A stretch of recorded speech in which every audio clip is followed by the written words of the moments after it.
छात्रों के बेरंग जीवन में शिक्षा की रोशनी भरते हैं। ये गणित के जादूगर हैं, अंकों से जादू करते हैं। तो सबसे पहले तो सर आपका स्वामी ब्रह्मानंद नगर राठ में बहुत बहुत स्वागत है। तो आप इन्हें बखूबी जानते होंगे, ये हमारे देश में ही नहीं विदेश में भी सभी लोग जानते हैं, प्यार करते हैं। तो सर से हम मुलाकात का सिलसिला, बातचीत का सिलसिला शुरू करते हैं।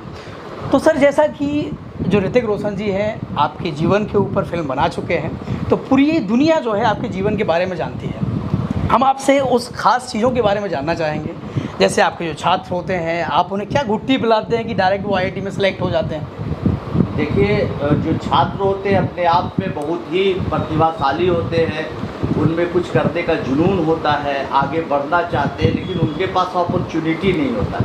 तो हम लोग सिर्फ उनके साथ ये एक प्लेटफॉर्म देने का काम करते हैं, उनको अपॉर्चुनिटी देने का काम करते हैं और वो आगे बढ़ते हैं। तो हम लोग तो 30 बच्चों तक सीमित है। ऐसे हमारे देश में न जाने कितने प्रतिभाशाली विद्यार्थी हैं जिनमें कुछ अच्छा करने की क्षमता भी है, ताकत भी है और वो चाहते भी है, लेकिन उनके पास कोई सुविधाएं या संसाधन नहीं है। तो अच्छे विद्यार्थी ही अच्छा करते हैं। बिल्कुल सर।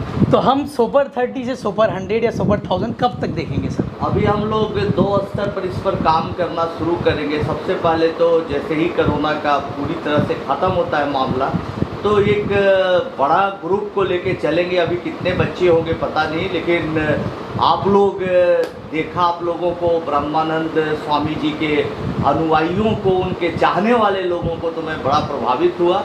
और आपके हमीरपुर में भी एक सेंटर ज़रूर बनाऊंगा ताकि आपके कुछ बच्चे। क्या बात है। तो सर हालांकि आपका संघर्ष जो है बहुत बड़ा है, उसको शब्दों में बयान नहीं किया जा सकता।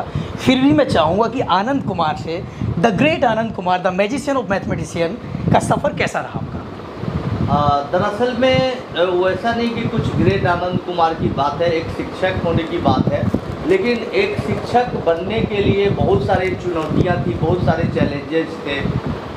धनाभाव शुरुआती दौर में था काफ़ी,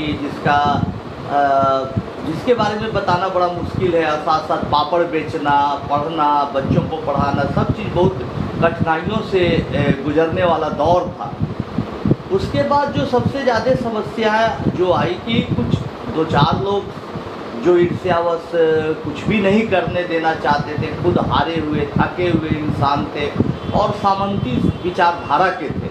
उनका हमेशा उन लोगों का काम रहता है कि दूसरे को दबा के, उसके हक को मार के अपने आप को आगे बढ़ना। लेकिन एक कहावत है कि तुम फूलों को मसल सकते हो, कुचल सकते हो, लेकिन बसंत आने से नहीं रोक सकते। क्या बात है, क्या तो इसलिए ऐसी बातें के बावजूद भी सब अच्छा रहा, बच्चे अच्छा किए। आज अमेरिका, इंग्लैंड, जापान से लेकर हमारे देश में IAS, IPS, IFS सब जगहों पर भर गए हैं।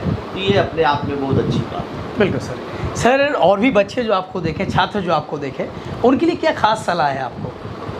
छात्रों के लिए ये मैं बोलना चाहूँगा कि उम्मीद से बड़ी ताकत और कुछ नहीं है। मेहनत करते रहिए, मेहनत पर विश्वास करिए। बहुत बार ऐसा होता है कि आप मेहनत करते हैं, लगातार परिणाम नहीं मिलता है, फिर थक हार जाते हैं, फिर मेहनत करते हैं, 2-4 बार में छोड़ देते हैं। लेकिन मेरा मानना है कि अथक प्रयास जारी रहना चाहिए, उस समय तक जारी रहना चाहिए था जब तक आपको सफलता नहीं मिली।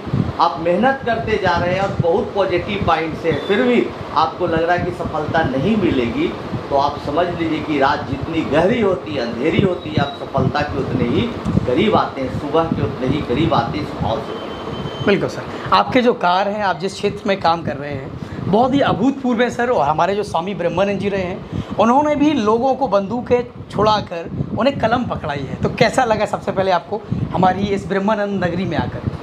बहुत खुशी हुई और स्वामी जी के बारे में मैं जाना तो बहुत प्रभावित हुआ कि निचले तबके के लोगों को, पिछड़े लोगों को, गरीब लोगों के लिए अपना उन्होंने सर्वस्व न्यौछावर कर दिया। और उनके कॉन्फिडेंस के बारे में जानकर मेरा कॉन्फिडेंस बना। ये कोई पुरस्कार नहीं बल्कि उनका आशीर्वाद के रूप में मैं इसे ग्रहण कर रहा हूँ। और उनके जो आदर्श थे, उनके जो संघर्ष हैं, उनसे प्रेरणा लेके मैं उनकी बातों को अपने जीवन में उतार सकूं और उनके काम को और बड़ा कर सकूं, इसका मैं प्रयास करूँ। सर संक्षिप्त में हमें सुपर 30 की कहानी भी सुनाइएगा, सुपर 30 बनने की कहानी। सुपर 30 बनने की कहानी आप लोग फिल्म में देख चुके हैं। बावजूद इसके मैं बोलना चाहूँगा कि कभी पैसे के अभाव में मैं कैम्ब्रिज नहीं जा सका। तो स्वामी जी का जो मूल मंत्र था ब्रह्मानंद जी का कि कैसे बच्चे लोगों को आगे बढ़ाया जाए, उनको पढ़ाया जाए, तो देखें कि भाई हमसे भी कई गुना ज़्यादा प्रतिभाशाली बच्चे ऐसे हैं जो सुविधाओं के अभाव में कुछ नहीं कर पा रहे। तो ऐसे बच्चों के लिए मुझे कुछ करना चाहिए, सोच के मैंने सुपर 30 की शुरुआत की। शुरुआती दौर में चैलेंजेस बहुत ज़्यादा थे, फिर भी हमारी माँ ने खाना बनाने के लिए स्वीकार किया, बच्चों को खाना बना के खिलाने लगी। हमारा भाई प्रणव है, वो मेरा साथ देने लगा, और यही नहीं बल्कि पूरा मोहल्ले के लोग भी साथ देने लगे। तो भाई मेरा प्रणव जिस तरह से साथ दिया, वो आज सुपर 30 में उसकी अहम भूमिका है। साथ साथ चैलेंजेस तो इतने आए कि भाई हम पर गोलियां चली, हमारे नॉन टीचिंग स्टाफ का चाकू से पूरा पेट फाड़ दिया गया। कई लोग ना, हमने आज तक माननीय प्रधानमंत्री जी से, माननीय मुख्यमंत्री जी से, हर लोगों से ऑफर आया चंदा का, मैंने किसी से पैसा नहीं लिया। बावजूद इसके कई लोगों ने मुझ पर केस मुकदमा करके फंसाने का काम किया, लेकिन कहीं कुछ स्टैंड नहीं किया। परेशानियाँ जरूर हो सकती है, कोई अच्छा काम करिएगा, बड़ा काम करिएगा, लेकिन अंत में जीत आप ही की होगी अगर आपका इरादा नेक हो। बिल्कुल सर। सर आखिर में IIT के छात्रों की कुछ खास सलाह है, कैसे पढ़ें, क्या पढ़ें? हर चीज़ को शुरुआती दौर से पढ़ें। हो सके आप लेट तैयारी कर रहे हो, आपको मौका नहीं मिला हो कि शुरू से अच्छे टीचर मिले, कोई बात नहीं। अगर आप 10वीं कक्षा में हैं और आपको चीज़ें समझ में नहीं आ रही है तो आप 8वीं से शुरू कर सकते हैं, 6वीं से भी शुरू कर सकते हैं, लेकिन हाउ एंड वाई के साथ करें। कोई चीज़ को उसकी जड़ तक जाके समझे, तब जड़ तक समझिएगा, हर चीज़ों को आत्मसात करिएगा तो आप में कॉन्फिडेंस आएगा, और IIT की दुनिया की जितनी बड़ी परीक्षाएँ सब में सफलता। बिल्कुल। तो बड़े लोगों की ये खासियत होती है कि कोई छोटा भी उनके साथ बैठकर छोटा महसूस नहीं करता है। तो हमें सर से बातचीत करके बहुत अच्छा लगा, तो बहुत बहुत धन्यवाद सर, मुझे भी बहुत खुशी हुई।